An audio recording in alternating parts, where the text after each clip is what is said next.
WretroMania Pro Wrestling Podcast Network is a Moonsault Media production and is intended for private use only.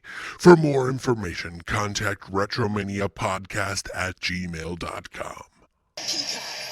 Called me, you said I'm very tired. I had a bad mud pie and I can't do the show. All right, let's do this. Let's do this. Yeah. All right. Did you like the name On the Heels at all? I do. Yeah. I think that's probably as good as we're going to get. Right. Yeah. It's as good as we're going to get over here. On the heels of the show, on the heels. Yeah. Yeah. On the heels. That's decent. So, hey, everybody, and welcome to WretroMania Pro Wrestling Podcast Network presents On the Heels with the classic hosting squad, Jimmy Price and Coby Nida. I'm Coby Nida, one half of the hosting squad, joined to you with here, Jimmy Price, the man. Hello. Yes. I like the old hosting squad because they're old and I'm old. I'm old too, dude. Hey, dude. Great time to be a fan again. And absolutely opening up with the show and the review that we've been keeping strong for you. It's the second week in a row for Heels on Stars. Nice to be back with you, Jimmy. How's everything going? Everything's going great, man. Hell of a weekend for pro wrestling, and nice to kind of cap it off last night with some episodic pro wrestling drama. Yeah, exactly. A little, like you said, there's some corny factors in here, some like things that are very cheesy, but it keeps me gripped. And you know, I'm gonna admit it, my significant other, my wife, she is not the biggest fan of pro wrestling, but she loves this show now that I've shoved it in her face. Yeah. Awesome. Yeah. I've yet to watch it with my fiance. We're planning to, but you know, we with 4 kids, it's like you gotta really pick like carve out time. Yeah, for sure. But no, she's definitely intrigued by it for sure. So it's interesting. I'm definitely I'm not any less invested after week 2 than I was after week 1. Okay. But there are a handful of moments that we'll get to. One in particular that's just like just over the top ridiculous. But you know, we'll get to that one. Yeah, absolutely. It's the first episode we had to watch twice, and then I usually take notes for the show, so I watch them at least twice for the episodes. But first one we watched twice just because I was talking so much about giving her background information about the business, because the first episode, you know, which we covered last week, there's a lot of dialogue in there that doesn't really smarten up the casual fan, but it smartens up, or it lets the actual wrestling fan know the mark fan, you know, terminology, and that they're in the business. You know, what were your thoughts on that overall? Yeah, I think that they struck a good balance between not being too like overly simplistic about it, and so there's sort of like, you know, varying levels of it, right? So like there's, you know, like the really basic stuff, like the scene with Big Jim's wife in the first episode where they're breaking down, you know, heels and baby faces and stuff like that. But then there's sort of like, you know, you go down a level or two, and then you get like the scene where, you know, they're breaking down, you know, Ric Flair and Sting. And so like there's, you know, it caters to different you know, different levels of fandom, to which, you know, to your point, I think is smart, and it keeps everybody you know, kind of rewards, you know, people, you know, coming into it with different levels of understanding of the business. So that's definitely a strong proponent for the show so far. And to me, like, I had a comparison from my significant other. It's like a mix of Sons of Anarchy and Sopranos. Like, you kind of get like a explanation of things, but then you get the cheesy oversight scenes of like, we have to drill this in your head of this is their way of life. you know? Right. And watching the first episode over again, man, that it hit harder. I definitely enjoyed it a second go round. Yeah, definitely. Yeah, there's some pretty, especially, we're getting deeper into some of these character arcs, and there's some very heavy moments, and then there's some head scratchers too. But that's, it's kind of, that's sort of what wrestling's all about. So, Exactly. And the personalities involved, you never know who is the person working that character. And I'm sure the same in any form of entertainment or business, or this line of entertaining the normal crowd, of which we are the marks. Let's get into the recap from episode 1 real quick, and then we'll go into episode 2. There's some things that I missed from episode 1. The grandson is named Thomas, just like the father of the boys, Jack and Ace Spade. Jack's boy is named Thomas Spade after his grandfather. Right. Little homage to him. Ace sees little Tom at the church later, and he says, "Hey, how much do you weigh?" And that was a callback to Art Barr. And I like that little plug from the first episode. He goes, "Hey, how much does he weigh?" Oh, that's right. Yeah. From how much is there? Yeah, how much is that 94? Yeah. Oh my God. Yeah. Oh my God. Is he his second? Yeah.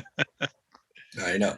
And then they own a building called the Dome. They call it the Dome there, but it's reminiscent to the Omni, the Chase, something NWA familiar, correct? Yeah. Or the Sportatorium too. Yes. Kind of, any of those like type of like old territory buildings which were owned by the promotion more or less. I don't know the details 100%, but I believe that World Class owned and operated the Sportatorium at least for a good chunk of time there. So yeah, definitely that home base, or like the ECW arena, any sort of like that. Yeah, which is so weird now that we're back in this time of wrestling coming alive again. You and I talking real time, 2021.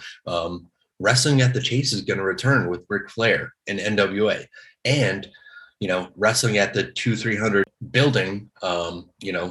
MLW, ROH, NWA is all trying to run that building again for Philly and ECW fans. It's all coming back to the home of where wrestling bases have been, Yeah, absolutely. Yeah, the 2300 arena, I think, I forget when the ownership changed on that, but I think it's been it's definitely had a resurgence in the last like 10 years in terms of being a very hot and like sought after wrestling venue for sure. Yeah. And it's a great time to be a fan, because this is like a recall moment, absolutely. It's bringing us through history, and this show definitely is too. In the grocery store where Ace was stealing, stuff and being a dick to the little girl, the girl that he knew there from his childhood, he's talking to Crystal, his valet. He says to Big Jim, "What's her point of even being a valet?" Clearly showing that Ace doesn't have a knowledge of the business, like how important a valet is or how important Crystal could be to him, Yeah. He's completely oblivious to that. And that continues to be on display in episode 2. Exactly. That'll be a big pivotal point in episode 2. And I finally found out what they wrote on the 2x4. Okay. "Long live the king." The king, which Thomas Spade, the dad. That's right. So, yeah. But that's an homage to "Long Live the King." We've talked about kings in wrestling, Harley Race. Yes. The king of kings who tries the thing, he runs the things. Yes, Jimmy King. Yes, I will rule you. Oh man, the great Oliver. Good, yeah. The great Oliver Platt. Yeah. Oh man, we could do a whole 3-hour podcast on that movie. Master of the Platfall. Yeah. Yeah. So just a little recap from episode 1, things that we missed. Let's get deep into episode 2. Let's start it out. We open the episode with Ace and Crystal having sex. Awesome. Let's get these folks hooked in. Let's check the box. It's Sunday night. It stars. Let's Titties. let's just put it out there. Yeah. Yeah. Jerry the King Lawler has a Diet Coke by his side, and he's ready to watch this show with his Mickey and Minnie Mouse blanket over his lap. Oh, I'm not going to tell you what he's doing. I'm not going to tell you what he's doing under there. What? I thought you were just going to cut it off with his Mickey's. And a mini under his blanket. Oh God, damn it! Sorry. Meanwhile, Jack Spade is working on a script, I assume, because he's texting in his laptop in his bed with his wife Stacy next to him. Jack goes to the bathroom, and we see that he has a shiner from Ace from the last episode where Ace punched him in the face because Ace was not the face, and Ace tapped out to that Fujiwara armbar that was put on shoot hold by Jack and cried like a fourth grade girl. Yes. What we'll hear from Wild Bill, but yeah, not a good scene for the guys, and there was a lashing on the back of Jack. He got hit with the 2x4, so we can see that there was some stiffness, Yeah, absolutely. And I like the juxtaposition here between, just like there are realities like, Ace is just, he's younger. He's just, he's doing what you do, trying to, forget about this whole situation. And with, with Jack, it's more, real world, just kind of like he's bearing the weight of, supporting a family and trying to prop up this business. And then we find out a little bit more about Jack's day-to-day in this episode as well, which will exactly. We cut to Jack Spade pulling up to leaky lawnmowers, and he has an actual job. His boss is the chair Nazi. Yeah, man. They putting Jack up in a folding chair because I guess he wants to make him feel at home. But so this is it's interesting that they didn't bring this to light in the first episode. But yeah, he's got his normal 9 to 5. He's working sales at a lawnmower dealership, and his boss is revealed to be the grandson of his former boss, who I guess brought him in. But yeah, he's working a sales job and hating every second of it.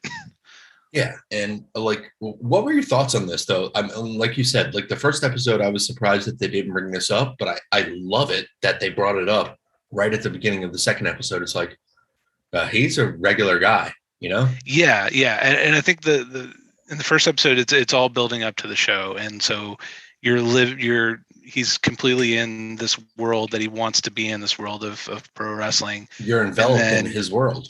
Exactly. And then so this episode, when Jack's brought back, it's like, okay, you wake up, snap back to reality. Wow. There goes gravity. Yeah. We've done that so many times on this podcast.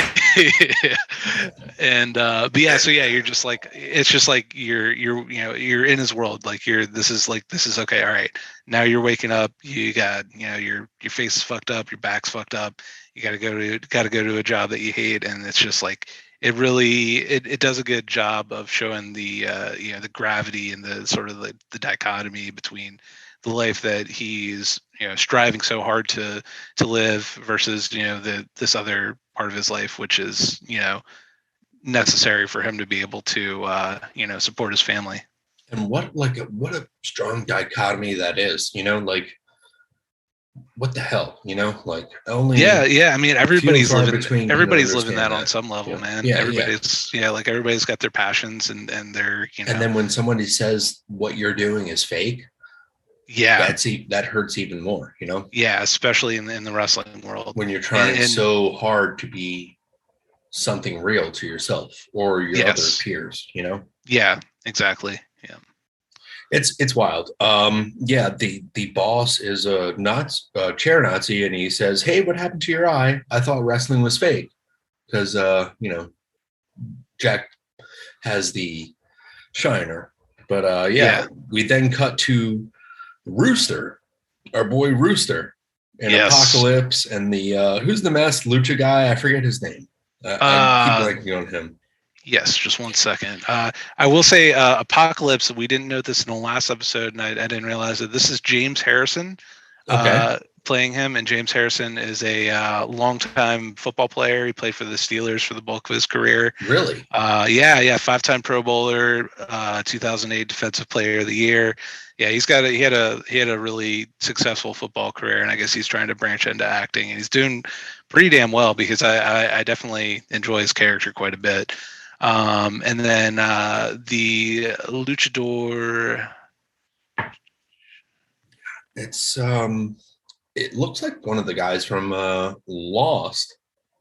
Yeah, kind of looks like Hurley, but it's not Hurley.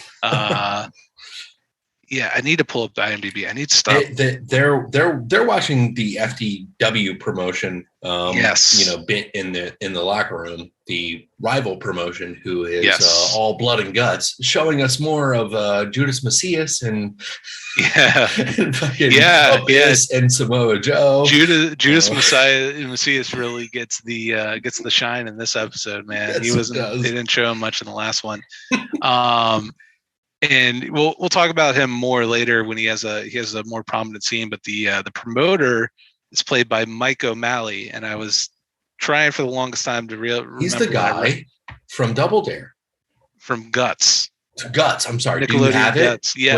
Wait. Do you have it? Guts. Yes. Do you have it? And he's a local yokel for you and I because he's a Redskins fan. Oh, nice. He was always on that show. Back in the day, wearing Redskins gear. What was that network TV show that he was on? He was on. It was with the guy that was from Boston Common. Holy shit! Yeah, Mike O'Malley. He's also an executive producer on Heels. So really, no way. Yeah, for sure. Wow. So is he a wrestling fan? Because he plays the Charlie Gully character pretty fucking good. He does. Yeah, he really captures that promoter vibe very well. He was on the show Yes Dear. Yes Dear, that's it. Yep. That's my man. I like Mike O'Malley, man. Since Guts back in the day. Good. Yeah, he's a good dude. That's that. I couldn't remember what I recognized him from, but yeah, as soon as I saw his face, I'm like, Guts. Do you have it? Last episode, I was like, is that David Cross? I was like, no, that's not David Cross, because David Cross would have taken over the show. But Mike O'Malley, man, big and they plus get for me having him in there. Hell yeah, and they get the host of Guts to be the promoter of the Blood and Guts promotion. And Guts. Oh my god, that's awesome. Yeah. So he is promoting his Blood and Guts promotion. The guys in the back are watching in the locker room, and the newcomer, the new dude, comes in there, and he wants to be called Turquoise because he was painted blue. He looking like the ripoff of Lou Ferrigno. Yeah, I know he's there for comic relief, but he's like one of my least favorite parts of the show for sure. It's bad. Yeah. We then see that Willie, the actress that plays the second to Jack Spade, she's doing maintenance in the building as well. So it's so run down that they're not sure, what's going to happen. The guys in the locker room don't know what's going to happen in the script because they didn't know what was going to happen between Ace and Jack Spade from the last episode of the shoot move pulled in the end of the ring. And Rooster comes up with the decision, like Jack hasn't finished the script. He came up with that on the whim. What tells you that he's going to be behind any of us getting that strap ever in this company? Yeah. Yeah. I think he says if that's what he does to his own brother, like what's he, what does that say about how he's gonna treat us, Mm-hmm. It's an interesting scene. We learn more about Apocalypse as well. It's revealed that he's former champ, kind of fell on some hard times with some substance abuse issues. It was, he's now sober, and it's revealed that Jack and DWL kind of took care of him when he was in rehab, which is awesome. So, and it shows that Jack at least has a heart, Exactly. Yeah. Yeah. It's wild. Then we cut to Jack Spade at the lawnmower shop that he works at. And he does his hot sell promo. He gets kind of like set up by his boss to, sell that lawnmower. Yeah. But not, he's like, I set you up for the for the hard sale of the moaning, the bitching wife and the moaning kids. And Jack rebuttals, not all wives bitch, not all kids moan. And the boss tells Jack to borrow some of his wife's makeup because that shiner is scaring everybody. The shiner that he got from his brother. Man, a real scene there, you know, like I like the intensity of that. Yeah, for sure. It definitely captures that world of sales pretty well too. Just bullshit, pitches. Bullshit. Exactly. Yeah. But yeah. In the same vein, isn't that comparable to wrestling? Like, yeah, exactly. It's like, man, it's like you got to sell this, but then you got to sell that. What can Right. you do? Like the dichotomy of it is so intricate in the show. Absolutely. Yeah, it's all about selling. Yeah. We cut to the squirrel scene with Stacy, the mom, and the son Thomas. The mom goes up to check out what's going on in the attic, and Stacy, the mom, takes a bump off a ladder. Yeah, just like slides right down, and it was a pretty good bump. So they find out that they got some squirrels up there, and so the squirrels come into play throughout the episode, and I kind of, when I was watching, thought that like maybe they were like somewhat symbolic of like the kind of like the issues that Jack and Stacy have in their relationship, and they're just kind of like, not being seen and kind of making noise here and there and like not getting addressed. So that's kind of what my interpretation of it was. I don't know if that. And no, I definitely agree. And you and I, coming from like you and I have families, cutting the kayfabe here. We have families. Yeah. We have newly raised kids that we're raising, newly born kids that we're raising. It's hard. Regardless, I know how cheesy that may sound to other people that don't have kids or anything, but once you have them, you'll understand. And the squirrels that go on around you, it's all just noise, That's right. Yeah, absolutely. I think there's some foreshadowing here with the mom taking a bump off the ladder, though. You think so? I do believe so. There is a lot going on with the mom and what can happen with her character. Because right now she's kind of stuck in that like the Christian ideology of just stay put and do your part, Yeah. I mean, we'll obviously, we'll get to the end of the episode, but she's like, slowly kind of getting sick of this life, and this life of a lot of sacrifice. And sacrifice for the DWL and Jack's passion to live that wrestling life, and what does that do for the greater good? Exactly. What's best for business? Exactly. And business means this family. The son asks the mom not to kill the squirrels. We'll see how that goes.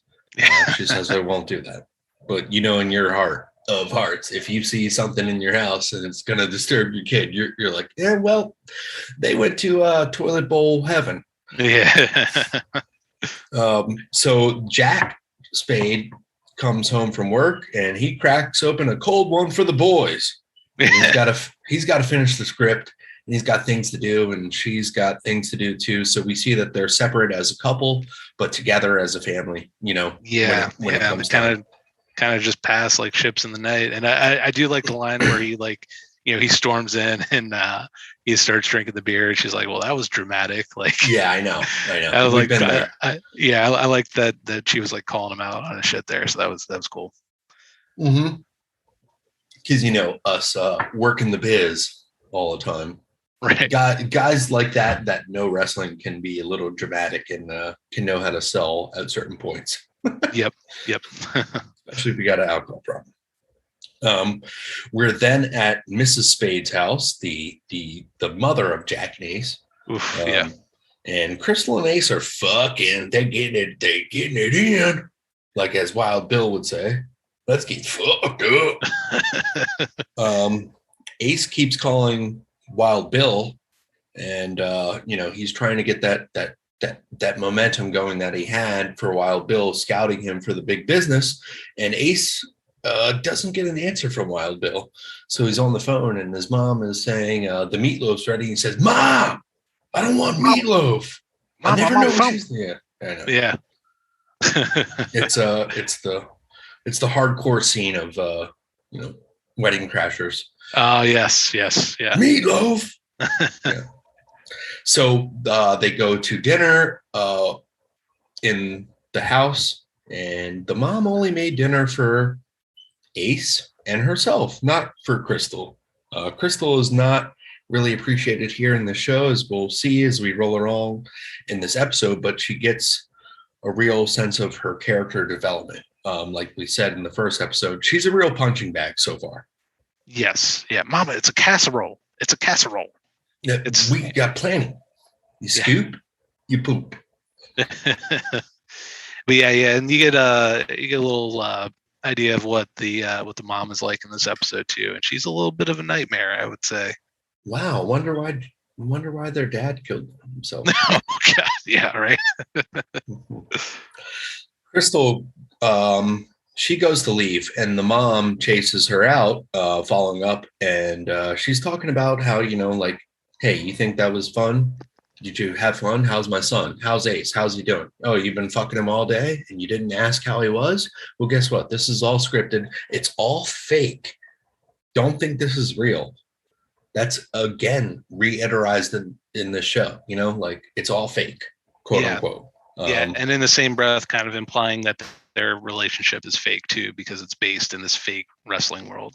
Exactly. And there is a sense of that too. It's like when you guys are on top, you're feeling great, that's going to be great. But then what happens after, when the chase is done? Sable, Mark Marrow. We can go through the list of like people that thought that they were on top and fall down, Yep. I'm not just calling them out. That's a prime example for me in a way. Yeah, absolutely. But the mom wants to make sure that Ace makes a clean break away from the business.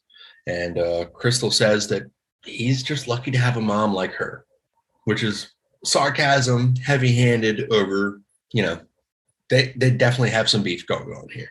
Absolutely. Yeah. And I'm sure that Mrs. Spade appreciated the subtlety of the remark. Mm-hmm. We cut to Willie, the right hand of Jack Spade. She's meeting with Charlie Gully, who is Mike O'Malley, who we spoke about earlier, running the FWD promotion. He has a nice little, homage to Philly and Baltimore scene, guys, with the vest with the patches on. Yeah. He's got the Dilly Gaff patch. That's right. Yeah, and he's constantly referred to as a Yankee amongst other expletives. And so yeah, I would love to get some confirmation that he is DC Baltimore local, because I could definitely see that. Yeah, he wants to buy the building, the building that they're running in, the Duffy Wrestling League, and he says that Jack is a prick for shitting on him, and he states that he's not coming after him. He's already here in his city. So he's running promotions and he's trying to be a threat to the DWL. And Willie kind of has a rebuttal here. And she says that folks come there for their shows because they really care about the people. They don't care about blood and guts. And, one day soon, DWL is going to be the competition. Well, what are your thoughts on that? Because that kind of like, I don't know, the time that we're living in right now with AEW and different promotions trying to get bigger, and the thought or the constant, I mean, you and I, we have a podcast network, whatever. So we're part of those voices, but so many people are talking about what is wrestling and what is not, and what is enjoyable and what is not. What a time to be a fan, Yeah, absolutely. And so for, like, I think with that remark, it's sort of like that's sort of their lofty goals as a promotion, is to get to a level where they have some sort of national exposure and be in that conversation. And so I think a lot of the stuff they keep going back to YouTube, and in this episode, it's Exposure. all it's all about exposure. And in this episode, of course, the hot video is Ace's breakdown post match, and that gets alluded to a lot. But yeah, you can see that they're trying to sort of like cast their net out there and get that exposure.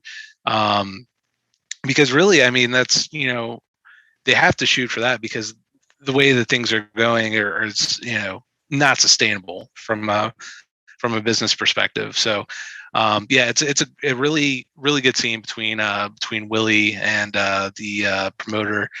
And I think I liked what she was saying too about how you're catering to these people because they're poor, they're dumb, they just want to see car crashes. And that's it's so, wrestling is so subjective in terms of what people want from it, and I think that's the scene kind of hit on that a little bit too. So it was a very, very enjoyable scene. I think one of the clearest examples, if I could be cheesy as shit, is wrestling fans. They want it all, and they want it now. I'm serious. Like, Absolutely, you want it all, you want it now, but then when you get it, it's like, well, that was kind of, in this day of age, we kind of come at it with a booking standpoint, right? Because of the exposure of that we've had to knowledge of booking and running a company. That's, and in this era too of so many podcasts and so many podcasts out there are essentially just a weekly shoot interview, right? Like that's right. all the Conrad podcasts and stuff like that. Yeah. And so everybody is geared towards that insider side, that insider aspect of the industry, which makes sense because it adds so many layers to it. Isn't that why we're watching and reviewing the show? Exactly. Yeah, it makes it makes everything more interesting. But yeah, at a certain point, it does become like, I mean, obviously there's a toxic separate that. Yeah. There's a ton of toxicity out there with wrestling fans. Everybody knows that. But at a certain point, it's like you're kind of spinning your wheels a little bit with it. Mm-hmm. I always go back to a John Moxley interview from way back in the day where I forget what he was talking about, but he just kind of stops and he's like, wrestling is supposed to be fun. And exactly. that's what I always go back to. It's like, no matter what sort of level you're looking at it from and what aspects you're taking into account, like just have fun with it, Yeah. That's what it's all about. Yeah, I'm going to go out on the limb here. I was really hard on AEW at the first year, almost to where I have a bad taste in my mouth from WWE and the things that they've done. And I had a bad taste in my mouth about wrestling. I was almost fully done with enjoying wrestling purely as a fan. And to me, I just I stopped critiquing, or I stopped listening to wrestling podcasts, honestly.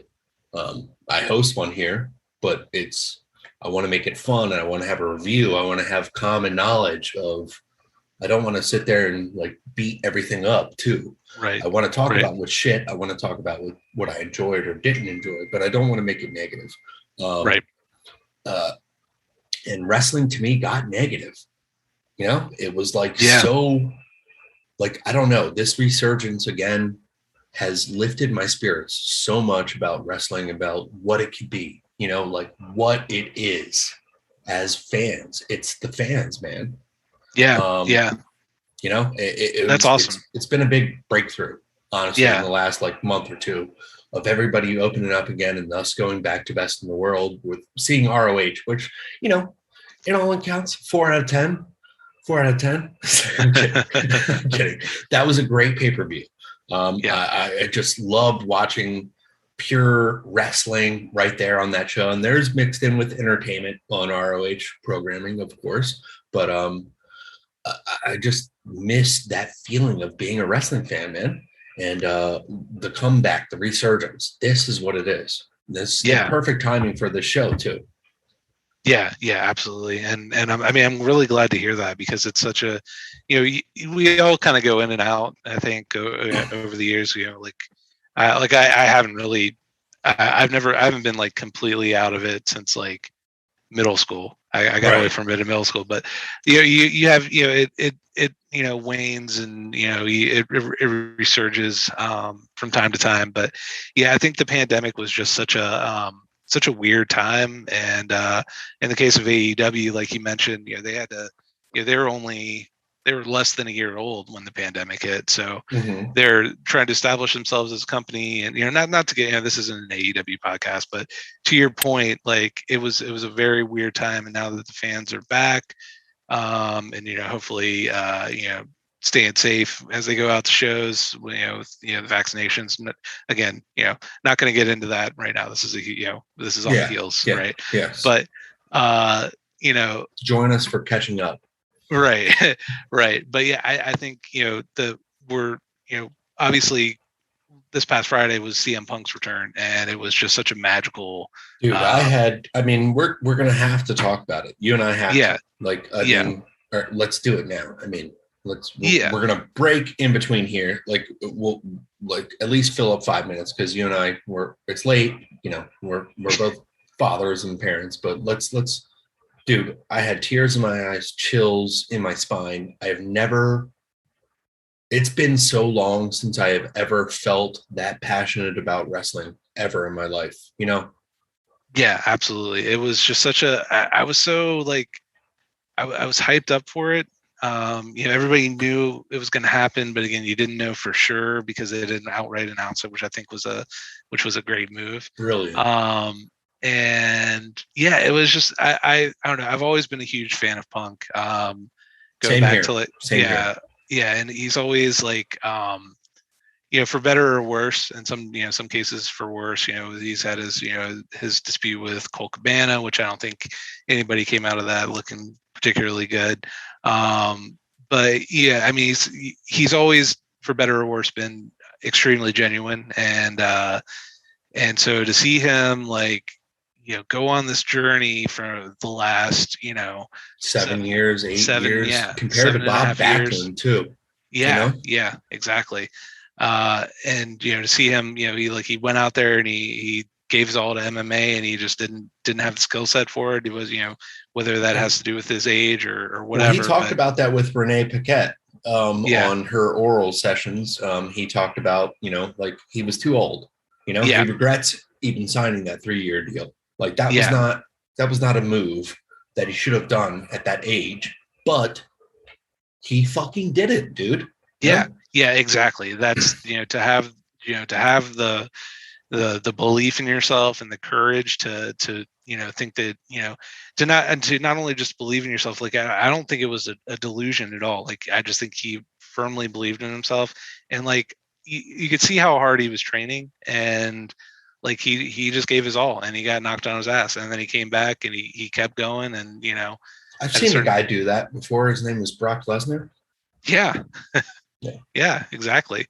And so yeah, I mean, I got all the respect in the world for the guy, and so to see him like absolutely, he was at a place in WWE where he was like physically, mentally, they were making him mentally ill, broken. Yeah, he was he was broken, and so for him to get away from that and like come full circle and get back to a place, and there just so happens to be and we're in a world now with AEW, which is a place where he can go and have fun and like rekindle that love of wrestling, and to see the emotion from the fans and the emotion from him, it was just it was an awesome night. And it was something like I would have loved to have been in the building for that, but it's almost like you didn't even need to be in the building. Like I've never heard a reaction like that. Even on TV, that was deafening. I don't know if it was piped in some way, but dude, I doubt it. My phone was fucking like shaking from the reaction, Yeah. It was just, one of the best feel good moments in wrestling in a long time. He's done that twice in at least 10 years. Yeah. Like what the hell? This is like one of the best wrestlers ever. Even though, if we go Bret Hart motto, in the bell, out of the bell. He's not pound for pound. The heart scale. Yeah. Yeah, the heart scale. He's 4 out of 10. Right. But I would say like one of the greatest modern day wrestlers that we've ever seen or witnessed in my life, because of the whole gimmick of being straight edge. I'm different than you. It was something different at the time, even in the ROH days. Like, that's who I remember CM Punk from. ROH, ECW, early days, MLW, which was the predecessor of ECW. Like we fucking like, we grasped onto that character because it was so good. And then he went to the WWE, and they tried so hard to like adjust that. And he tried so hard to just stay who his character was. And that just rings true to like this show, like bringing it full circle. It's like, man, just stay true to who you might be, turned up to 11. Right, exactly. And I think the biggest thing with Punk, and I mean, he's I'm a huge fan of his in-ring work. I think he's great. I'm an even bigger fan of what he can do on the mic. And to your point with the straight edge character, he can thread that needle and like go between face and heel so easily just by like just by his words. Like he can be the same person. Wordplay. Yeah, he can be the same person. And make you love him or make him hate him, just like at the drop of a dime. But the biggest thing with him is that connection with the fans, and we saw that. And I think again, like he sold out a building on the rumor that he would be there. Yeah, a building that WWE during a pandemic. Yeah, WWE hasn't run that building. I mean, a lot of that has to do with the cost or whatever. Yes. But yeah, I don't think they ran it after SummerSlam '94. I think it's that connection with the fans, and I think that's also sort of at the heart of at the heart of this show too, and what what Jack's trying to build. So it's a pretty remarkable moment, and he's going to be on the show next week too, so that's cool. So maybe we'll tack this on to next week or whatever. I think it's so remarkable that we're going through this experience of this show, this real life moment of wrestling amazement that we're seeing right now. Like this, man, we're living through another era, a transitional era.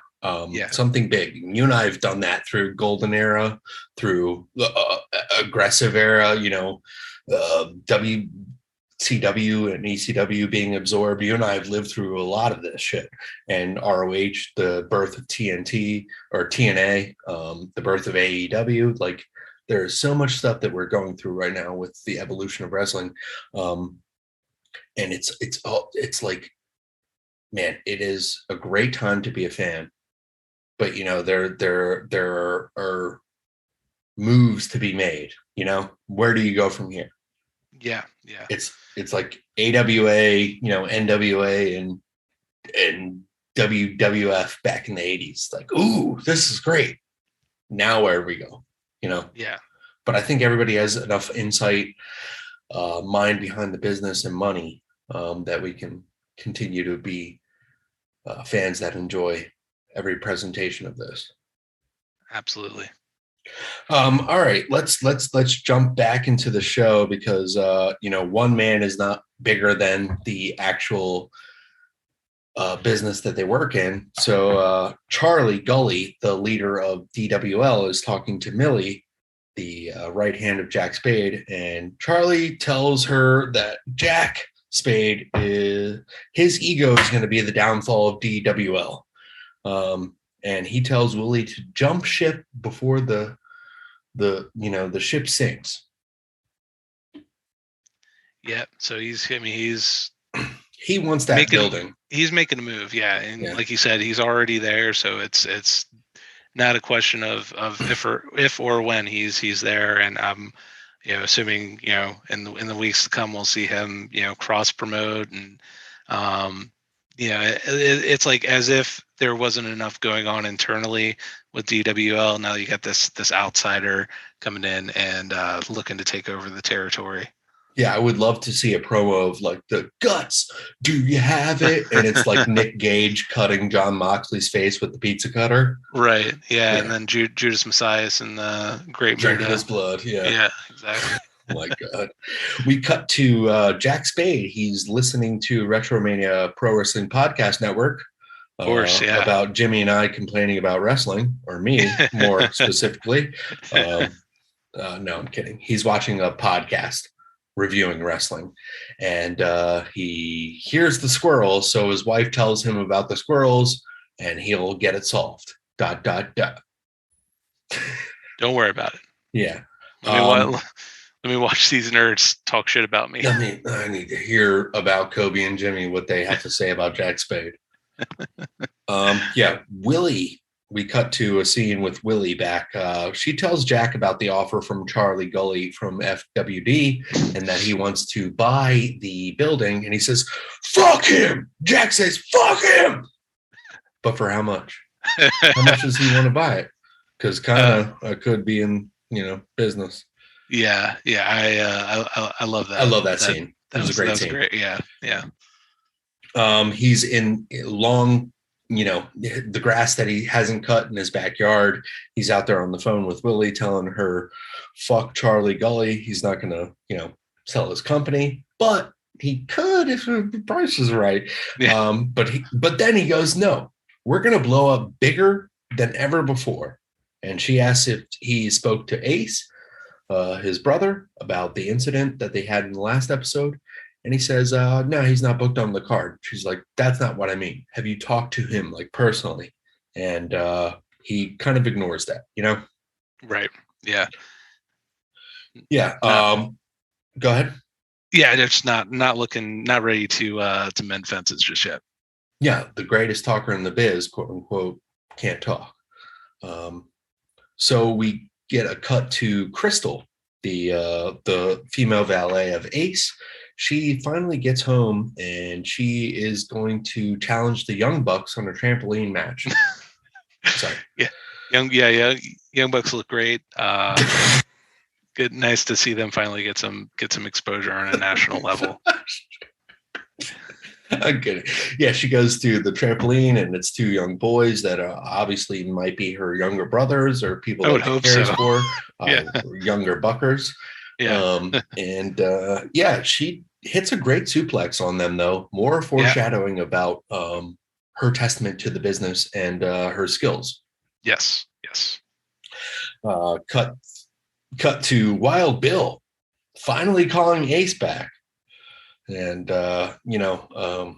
this is a great line. Ace is like, hey, how's it going? And Wild Bill responds, just doing what I do. Kind of like a do. Yep. And Ace is told to pump the brakes on him, returning to development or doing anything for the big company because, or him going to development or doing anything for the big company because, Wild Bill says, you were crying like a fourth grader and that wasn't a good look. You got to always be performing, always make an impression, And then as he says that, you always have to make an impression. He takes a shot of liquor and he has a prostitute or sex worker, lady of the night, a good friend in the background. I don't want to, assume. Yeah, in this scene, he's ass naked too, except for it looks like maybe a bolo tie of sorts. I don't know. Oh, that's awesome. I want to fuck in the bolo tie only. Could you imagine if that was Jake the Snake? The bolo tie stays on. Jake the Snake said, the bolo tie stays on. She's like, what? Bolo tie stays on. Sweetie, you got to speak up. The bolo tie stays on. So he tells him, Wild Bill tells Ace to go to maybe Charlie Gully's promotion, stir up some shit there, get a little bit of a bigger name. This, and he tells Ace, this business sort of ends bad no matter what. At least you're young and you got a bit longer than us. Yeah, wow. That's a heavy line, and so rings true in a lot of cases, unfortunately. And he says, it is what it is. And Ace responds, It is what it is. Yep. Yeah. And that's Wow. sort of a theme of this episode too, is like, It is what it Yeah. is. yeah, like things are fucked, but we're just gonna keep going for that shot of adrenaline, getting out in front of a crowd and doing What you do. gets you high? What gets you going? Exactly. Yeah. It's wild. We cut to Stacy and Jack, the husband and wife. They're doing some pillow talk, and they're talking about her. She wants Jack to be more, active in the family life rather than wrestling, dedicating all of his time to this. And she wants Jack to help out with soccer with Thomas, the son. And he said, "What's there learning about soccer? You kick the ball, you run, and kick again." Right. Yeah, kind of like half joking, but maybe a little less than half joking. Yeah. Well, yeah, that's kind of how wrestling fans view other sports. We're like, what's there about Yeah. basketball? You just dribble the ball and fucking shoot and dribble the ball again. Yeah. Yeah, I mean, I don't know. That kind of like struck a chord with me as far as like how wrestling fans view other sports. Yeah. Yeah. So he the son cannot kick the ball with the grass so long though. So he's gonna be a super kicker. Right. Yeah. Yeah. Just kind of he just super kick party. Yeah. Just kind of again, kind of just shirking his responsibilities, man. With the squirrel and the grass, and he's got tunnel vision. And same thing that could be said for his job too. Is he's completely engrossed with what's going on with the DWL. Yeah, and the wife, Stacy, is trying to ask questions about it, what's going on, and as a man, when you're under a lot of pressure, you don't want to talk about things until you dissect them and dilute for yourself. And that kind of like hit a chord with me. I was like, damn, this little scene here. Jack digresses that Charlie Gully is trying to start a war like in the 80s, but he just needs to stay on the grind. And he doesn't want to talk about the situation with Ace. But we flash cut to a scene of the son Thomas overhearing the parents argue, and they're muffled from the other room, and then they go back to them. Little nice scene there. I really felt that one. Oh yeah. It's anytime. I mean, I feel like most people growing up have some level of that, some worse than others. But yeah, it's never a good feeling when you hear that going on. And yeah, it's nice to have that perspective added to the show, because it really adds some gravity to it. Absolutely. Stacy wants him to cancel the show, and she admits that he ruined Ace's chances of ever getting big, and he feels guilt there, and he won't talk still. And she says the best talker won't even talk to his wife. Right. And there's another little bit there. Job, yeah. And she seems, there's a recurring theme where she seems very concerned about Ace, which is understandable, of course, but like, she mentions in the scene that she went to check on him and he wouldn't talk or whatever. And I think at one point she's looking at her phone and seeing that video of him crying in the ring is getting more views or whatever. So there's definitely, she's kind of like looking out for Ace a little bit. We'll see where that goes. Yeah, it's interesting because we get the dynamic of her looking out for Ace, and then all of a sudden we will get to it. But Jack and Crystal build a little bit of a repertoire, Yes, indeed. So they hear the squirrels while they're talking in bed, and Stacy says she's just going to sleep on the couch.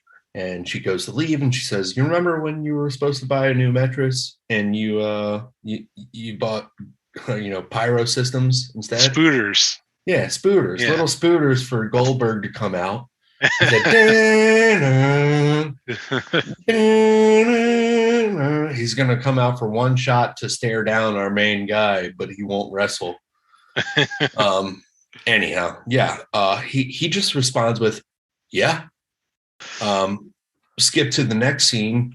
Melanie, Big Jim's lady. That Big Jim was the wrestling friend of Ace and the guy that Jack was telling to turn heel from last episode, a lovable character. Him and Melanie, his wife, they're having a baby. And Yes. the mom of Ace Spade is looking for Ace, and he's not in his room. So she calls Jack, and she says, he's not good. He's by himself. He went missing. And Jack says, I'll be right there. Yes. Yeah. That's that sense of obligation to take care of his brother finally gets hold of him. So Ace flew the coop. Yeah.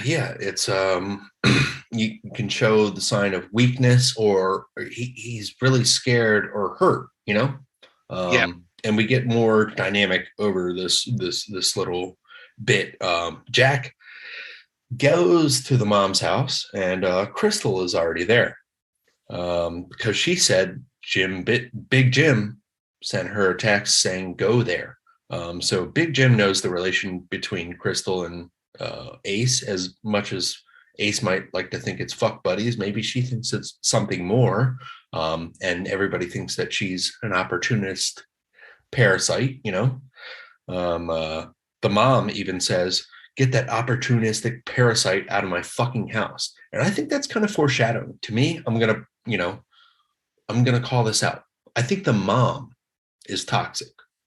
If we're going to use woke words, I think the mom is going to later come out to be a heel in the show. Yeah. I mean, you can tell, just from the way that she treats Crystal, who's already a sympathetic character, that she's, like I said, she's kind of a nightmare. Kind of, not the nicest person, and who knows where where her motivations lie. I mean, I could definitely sympathize with her wanting her son to get as far away from this business as possible, based on what's already happened in her family. But yeah, the way that she treats Crystal is not very cool. Not good. So Crystal jumps in the car with Jack, and Jack asks Crystal, "Can I help you?" She says, "No, but I'd rather not be here with your mom." So they go looking for Ace, but Jack kind of has an idea of where he might be, and we cut to Ace drinking a bottle of whiskey and throwing the bottle at the sign of "Welcome to Duffy." So Duffy must be a nice place. He loves that. He loves that town, man. Yeah. Just walking around howling at the moon and good. Sounds like a good night. Yeah. We go back to Jack and Crystal in the car. Crystal asks Jack, "What's Lucky Stan? Is he at Lucky Stan?" Jack says, Ace loves himself too much to kill himself. He would never do that. But he hid a bottle of whiskey in his drawer, and he saw that the front drawer was open. So Jack in his mind knows that Ace is just hitting the bottle. And Crystal is surprised by this. She goes, "Well, I thought he only drank beer. I mean, Arbor Mist every now and then." So we find out that Ace is an Arbor Mist guy. Yeah, that explains a lot. But yeah, you can tell that the his drinking regimen did not include hard whiskey. Arbor whiskey. Yeah, so now Arbor Misty. So now that he's kind of hitting the bottle pretty hard, he's he's drinking 3 cases of Arbor Mist, and he's kind of there. Yeah, and he had a Zima and a Mike's Hard to top it off. He got iced. Yeah. So Jack kind of explains Lucky Stand. It's an old deer stand that his family used, and when things got shitty, Jack and Ace used to go there in the deer stand. And Crystal and Jack kind of look at each other, and they realize their parents were alcoholics. Your dad too? Mine, my mom. Yes, and they nod. And man, this show is pulling on some heartstrings, huh? Yeah, absolutely. It's definitely getting, like I said, very real. And it's just like the way that they are communicating, the characters are communicating with each other is so true to life and so well written. It's not like sometimes you'll see a show or a movie and it's like overly dramatic, and there are points in this show that are, but for the most part, like a scene like that is just like it's very true to life. Man, that was a real scene. And then all of a sudden Jack Spade slams on his brakes because he doesn't want to hit a possum crossing the street. So we show that he really has a heart, because he says, I hate the way I feel after it. And that like shows like he can do his actions and be nasty and be bitter and be fucking, over the top, and because he has so much passion. But after he feels so bad. So that shows like what happened with him and Ace, and like everything, the dichotomy of what the show can be, Yeah. There's a heart underneath that spade. Oh, sorry. Boy. Oh, God damn it. I'm turn sorry. That spade upside down. You get rid of the little clover. That's a heart.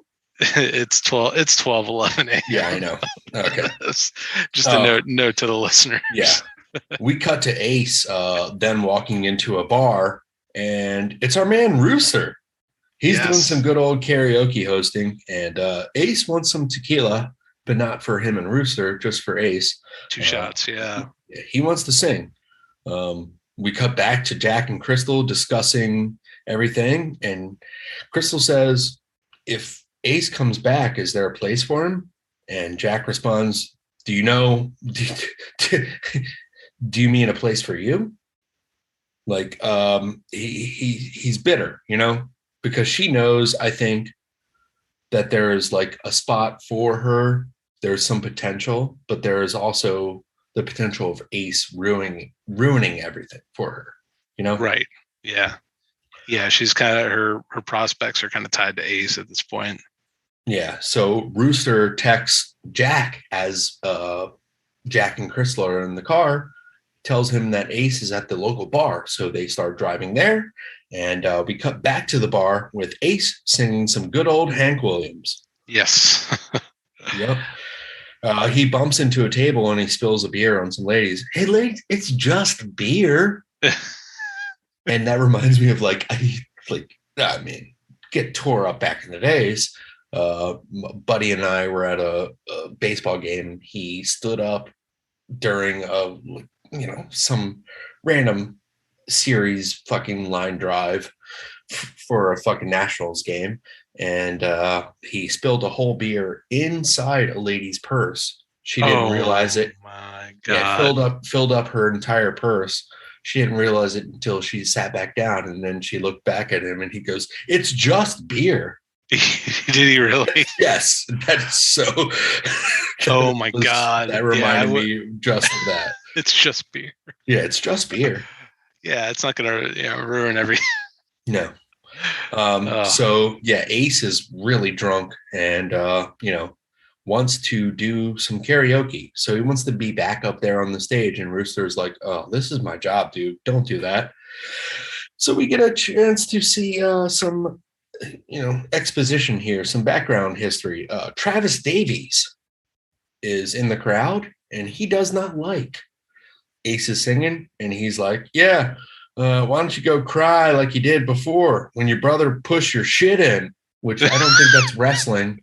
That's, a belly to back suplex looks close, but I don't think he bridged. Yeah. What are your thoughts on that? So I that was I don't know. I didn't overthink that one too much. It's just I'm kidding. It's just some good old Southern shit talk right there, man. Travis Davies is like talking shit, and the brother Ace is like, "Hey, remember when I striked you out in baseball?" And Travis goes, "No, I don't, but obviously you did." So that was a big moment for him. Yeah, just outwitting him at every moment, and So and then as soon as he hits him with that zinger, the song starts, and then he I'm starts leaving here a better man. mumble rapping the Hank Williams. I love this song. I mean, people are actually though booing a karaoke artist, which you don't do at a bar. You just let them sing it and let them die in peace in the parking lot, right? Yeah, or get into a car accident on their way home. I'm sorry. What? Okay. So people are actually booing that. So Ace says, "Fuckity, fuck Duffy." yeah. He's like, fuck this place, fuck that. He's coming full heel here. Yeah. Travis says, cry like last week. Your fucking little limp dick can't fight unless it's fake. And we get another representation of it's fake. Yes. And then Jack and Crystal walk into the bar at the same time as that's going on, and they get involved. Jack runs to Travis, gives him a fucking rock bottom on the stage, and a big brawl comes through the whole bar, and the lyrics and the song "Leaving Here a Better Man" lift up, and I love this scene. I don't know. No, everything inside the bar is great. I didn't mind the rock bottom. I think that's a good use of a choke slam on the table of a wrestling move in a bar fight. It's a good representation of where everybody's loyalty lies. Because even like Rooster, like he's obviously he's at work, so he's trying to diffuse the situation. But when the local throws out the F word and calls it fake, he turns his head and gives him the death stare too. So yeah, everything in the bar was a good scene. And then we get outside the bar. And so the guy that what was so the he needs his job. He needs his job. Yeah, he's very upset. But then what was the name of the local guy that they're fighting with? Travis comes back. Yeah, of course. Yeah. Travis comes out, and then he says something about he said, "You're fucking losers, you're pussies, just like your old man." Yes. And then Crystal runs up and hits the most beautiful Hurricane Rana I have ever seen. And I wonder who has ever hit a Hurricane Rana on the fucking, like, in a parking lot, because guess what? You land on your knees. Yeah. She's going to land on her knees and scuff her knees. But I swear to God, whoever did the stunt double, if it's her, that was impressive. That was smooth. I don't even know if it was a stunt double or if it was like, it happened so fast. It almost looked like it was like CGI. I don't think it was CGI. I think it was a stunt double, but yeah. It was Candice LeRae, probably. Probably. This was the moment this week of like last week when with the TNA footage first got dropped, and I was like, what the fuck? This was my what the fuck moment of the episode. Like Hurricane Rana on the parking lot. Yeah, like of all the wrestling moves, you're gonna go with like the one that I'm assuming, again, you've been in the ring, I haven't, but I'm assuming that requires more cooperation than almost about just about any kind of move that you could just throw out there. It's just like, it's so off the wall. Like, I mean, I love that like Crystal was the one to step in like that. I like the character development there, but like, I don't know, have her do like a judo throw or something, like something. Yeah. Right. Yeah. Like this is like damn, Miss Elizabeth, she went and she did the Hurricane Run. She did a poison run on the motherfucking honky tonk man. Yeah. So nothing. Yeah, it kind of killed the mood of the scene for me because it was built into like a fever pitch. For you and I, but for my fiance, it was like, holy shit. Yeah, and that's the thing we got to keep in mind too, and that's such a important perspective, is that like, yeah, to somebody who's not a hardcore wrestling fan, it's like, oh wow, that was fucking awesome, and that's just kind of like, and I guess the probably the biggest thing they were trying to communicate with that is just like her level of skill. And like she's ready to like get in the ring and put on some incredible matches. But for us, we're you and I are looking at it like, what the psychology of that? Like, God damn it! Yeah. Get her yeah, off. so- Cut to next scene. Yeah. So we cut to the car scene. It's Crystal, and she asks Ace and Jack after they leave the bar if they liked her finisher, and they don't even acknowledge her. So that kind of Yeah. sucks, you know. Like there's moments in this show for the first 2 episodes where she's like trying to get involved, but nobody fucking knows her until Yeah. later with Jack, as we'll get to that. So they go to get some burgers and milkshakes. Ace is all fucked up. He's like, we had casserole at the house earlier. Yeah, I did. I thought that was funny that like Jack We is like, get burgers, we get shakes. Yeah, and like as soon as he hears that the mom made casserole, he's like, all right, that's fucked up. All right, we're gonna go get we're gonna go get some burgers now. Yeah. Yeah, but yeah, it's an interesting scene, and then they get their burgers, and did you notice the place? Because my fiance did. I did not. The name of the place that they got burgers and fries was called Crystal's. What's that about? Same spelled way as her name, In between that scene, we did get a cross cut of Stacy, the wife, performing her Christian ballad song, Take Heart. And she heard the swirls, but her mind is ticking like a time bomb. Yeah, they get the burgers and the fries, and Jack tells Ace, about Jim and Melody having their baby, and they're going to go there tomorrow. And Ace has some like deep, talk here about a black hole absorbing everybody. And he says, in the movies, people usually scream and yell and be all dramatic, but real life, if you ever seen anything, it's just silent. And that hit like really hard. And Crystal goes, that's the scariest thing I've ever heard in the world. Where did you think of that? And Jack and Ace have a look in the mirror. And that like is something there for me for that scene, Yeah. I think that definitely I think goes back to whatever, ended up happening with their dad. I think that probably ties in with that. And it starts off like, I watched the episode twice. And the first time I'm like, oh, it looks like Ace read some Charles Bukowski or something.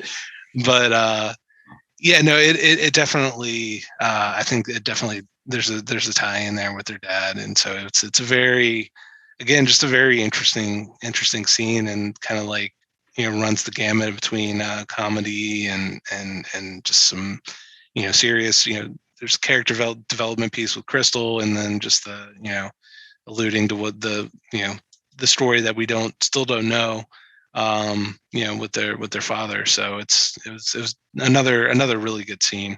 Yeah. They get back to the house. Jack Spade puts Ace back into his bed that he was at their mother's house. And Ace Bukowski says, hey, I fucking hate you. You think you're some type of genius, but you're just a lawnmower salesman. You fucking ruined my life. And bringing back to episode 1, Yeah, and I like this too, because like part of me was expecting to I think if this was a lot of shows would have just like had them make some sort of piece, because they've been through this night. You, thank you. This night, yeah, and like he calls them over, and just like even the tone of like what when he starts to talk, you're like, hey, oh, they're gonna make peace. And he's like, fucking hate you. That's how you talk to someone, like when you like, dude, that was all too real, Yeah, you have a shitty soul. I think you're the worst person ever. Like, you think you're just some fucking genius. You're just a lawnmower salesman. Yeah, you just like fucking ruined my life. Tear some to shreds, man. Yeah, it was so good, so good. And you can tell Jack is eating that up. So we go to Jack about to leave and Crystal about to leave outside. And Crystal says to Jack, "I'll see you," because she helped. And he offers her some dip that they tried to exchange earlier in the car. With dip, tobacco, whatever. Yeah. Just for those people out there that don't know what dip is, I'm not talking about when I dip, you dip. put your hands up on your hip. Jack gives us a little exposition of it's coming up on a year that their dad died. And Ace never wanted to be a wrestler. He never wanted to do that shit. But Crystal says after seeing Ace at the bar tonight, she thinks he would be the best heel ever, for the town. And Ace's brother, Jack, sees that, Jack is like, she's got a mind for this business and she's really good. And she did a Hurricane Rana and her knees aren't bleeding. Yeah. On a 250-pound man. Just sorry. It's like, there's definitely, and there's sort of a vibe between them, and we'll see what happens. It's kind of like I told we have a little bit of predictions here, Ryan. I told you Big Jim's gonna die. I still believe that, and I'll give you more proof later. But I think Jack might have a relationship with Crystal, and I think Stacy might have a relationship with Ace. I was thinking that too, man. I think that might be but that's how fucked up that business is, right? Yep. I could definitely see that being something that continues to we continue to move toward in the 1227 move in that direction. Because there's definitely it's more subtle with the Stacy Ace stuff, because I don't think they've even really shared much screen time together. No. But you can see that Stacy's like cares deeply about him. Mm-hmm. I think that's definitely coming down the pike. Yeah, it's coming down the pike. So we cut to Jack finally coming home to Stacy, and the talker finally talks. One word, though, he tells her what's been on his mind the whole time. He unpacks all this load that he's been dealing with. Charlie wants to buy the dome, and she understands. She's like, okay, I get it. You had all this pressure, but I'm here for you. Mm-hmm. And then we get puppies. Oh my God, Jerry the King Lawler. Hold on. No. So they start to have sex. But he's like blaming on the squirrels for kitchen sex, and they're in the kitchen. He uses the squirrels that he hasn't taken care of as an let's use that as an excuse for if our son hears the noise in the kitchen. Very next morning the son is like, I think I heard the squirrels in the kitchen. So I mean that was good, cheesy but good. But then Jack says, I'll get Robbie Pernier on that. He's gonna come by the house and clean up the squirrels out. And Stacy's like, is he? When did you call him? When's he coming by? Because she knows he's not doing shit about that. He's still worrying about the business and what's going on. Yeah. And he stops Stacy and asks, should I sell the dome? And this little venue that they've run for so long, that their dad has built a foundation for DWL, should he sell that? Right. We cut to Rooster and the crew in the locker room watching some old Judas Macias again. Rooster talks about how he wants the actual belt. And we get a little bit of exposition here. Apocalypse talks about how, what are you talking about? Them putting forward a black champion? Because I was a former champion, but Jack gave me a chance after I, had to go to rehab. So we talk about what you talked about earlier. That's either right. Rehab for drugs or steroids. Yeah, and I got that scene. I got the two scenes with the crew mixed up. But they're in the gift shop, and Dipshit's just over in the corner, like, oh, what stuffed animal should I get? Again, continues to probably be the weakest point of the show. Yeah. But some good, interesting, backstory with the three of them. All right, we cut to the next scene in the show. Everybody goes to the hospital, and Jack Spade's showing up there with the wife, Stacy, and Thomas, and in Throw, and Charlie Gully sent Big Jim some flowers because Big Jim had the daughter, and Charlie Gully is the the rival promoter from FWD. So there's some inside there. He's trying to pull everybody apart, Yep. Yeah, trying to even get him to come out of his newly entered retirement. Yeah. Jack's and Ace's mom comes in there, and she tells Ace about being outside, and he doesn't want to come in because he's embarrassed by everybody. You embarrassed him in front of everybody. More toxic traits shown by the mom, starting more drama, as she says, "You're the one that starts drama." I love that little scene there. Yeah, absolutely. Yeah, another example of the mom being something. Something of a villain. Yes. Yeah. So Jack and Ace have a heart-to-heart outside. This is a great scene, man. He's telling him, look, like, you got kicked off the football team. You did this, you did that. This is all we can ever fucking do. Good. This is all we can do is wrestle. They need you. We need you. And it's a great scene. Ace responds to Jack. He says, listen, I'll come back, but I'm going to get scouted again, and I'm going to stick to it, and I'm going to have say in my character. And Jack says, I'll support you. I'll support you every bit of the way. Like, it's a moment of like, hey, listen, we're here. We need each other, but it's them just utilizing each other for advantages. Ace says he never wants to ever, ever, ever be booed again. Not ever. Damn. Yeah.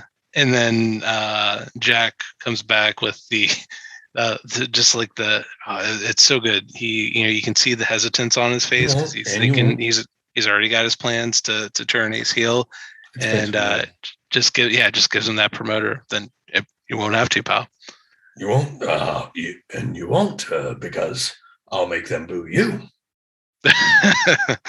Yeah. Mm-hmm. It's not you being booed, it's them booing you.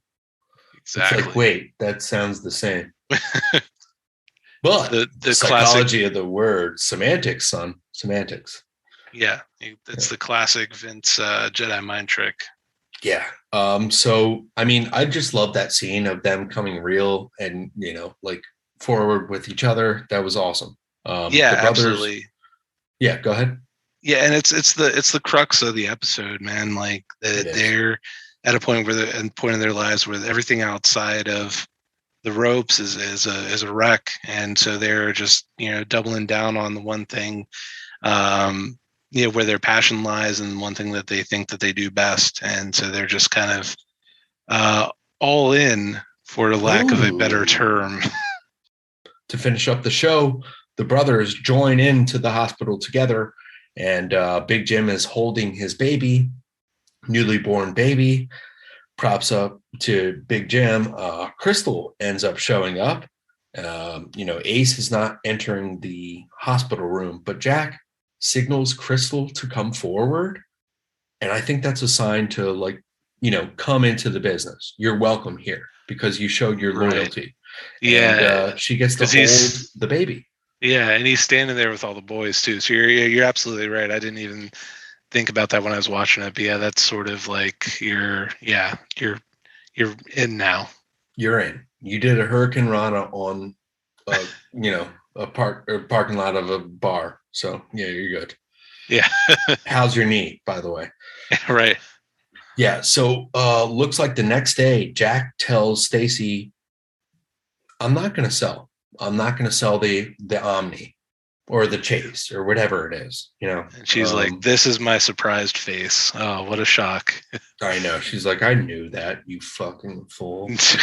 And he says, hey, we should take a vacation. She's like, yeah, that'd be nice. But when, and you saw the reaction. She's like, okay. And then he goes, hey, can you put this makeup on my eye? And Stacy responds, why don't you take this over? I got to feed Thomas lunch. Yeah. So it's more important to her to be a family and something. It's more important to him at that moment to fake it, to try to hide things. We cut to work. and he's going to put that makeup on because he never did at the house, and he was like, fuck it. And he decides against it. And then what happens here? He storms in there like Stone Cold Steve Austin and slams open the door. I mean, pushes, you know what I mean? He opens the door with authority, and just does his BMF walk all the way to the back office. And of course, Timmy, the boss, has some shitty remark to make about him being late. Going to show up an hour and a half late. Yeah, and I think he got I think they show earlier on that he got called in when he wasn't supposed to be in or whatever. He said, "Yeah, I need you in here." Yeah. And so he goes in the back room and he's not throwing shit around, and he comes out with a chair, with a fold-up chair. Yep, and he sets up shop at his desk, and that's that for the episode. That's a wrap for Jack in this episode. Yeah, and then we cut to Stacy, the mom. Yeah, she's practicing her Christian song, "Have Heart," which is an OG tune. She's been working on that for years, I guess. Yep. And Thomas, the son, comes out and he says, "I'm going to go play soccer," which is in the backyard where the grass isn't cut. Stacy hears the squirrels and she decides to put them over in a big way. And grabs the BB gun and fucking kills them, or the 22, whatever, and kills the squirrels after the son asked not to do that. And then she goes outside and she sees her son kicking, the ball in the fucking long grass.